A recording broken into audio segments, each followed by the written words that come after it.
আসসালামু আলাইকুম। তো কেমন আছেন সবাই? আশা করি সবাই ভালো আছেন। তো আমি একলা, একলা আইলা খেতে, খেতে দেখি আমার পাশে ভাইগনা পিলপিলি নিয়ে আয়া পড়ছে। পিলপিলি দেখে টপ করে বইয়া পড়লাম। পরে বাজারে আয়া পড়লাম। আইয়া দেরি না করে আনারস দেখা ধরলাম।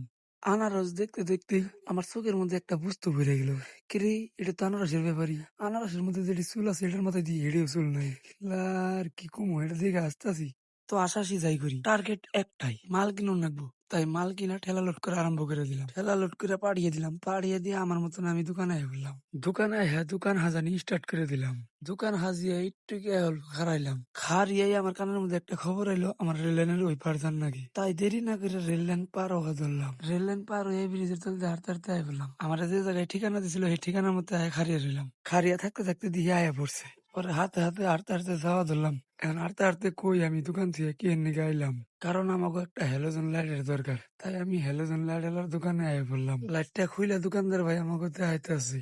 লাইটটা পছন্দ হলো না তাই অন্য দোকানে গেতাছি। পরে হাইটা হাইটা অন্য দোকানে আয়া বললাম। এই দোকানে আসার পরে লাইটটা আবার পছন্দ হলো তাই রাহুল ভাই পয়সা টয়সা ক্লিয়ার করে দিয়ে দিল। পরে লাইটটা নিয়ে আমি আর রাহুল ভাই আয়া বললাম। আহার পরে রাহুল ভাই টুনটুনি গাড়িতে বহিয়া আমার নিয়ে গেতাছে। তো এখন কই আমরা লাইটটা কি নিয়ে নিয়ে এলাম। তো এই লাইটটা দিয়ে আমরা এই ফিল্ডের মধ্যে ভলিবল খেলাম রাত্রে তার নিয়ে এই লাইটটা নিয়ে এলাম। তো আজকের ভিডিওটা এতানি টাটা বাই বাই। এমন ভিডিও পাওয়ার জন্য পেজটা ফলো দিন।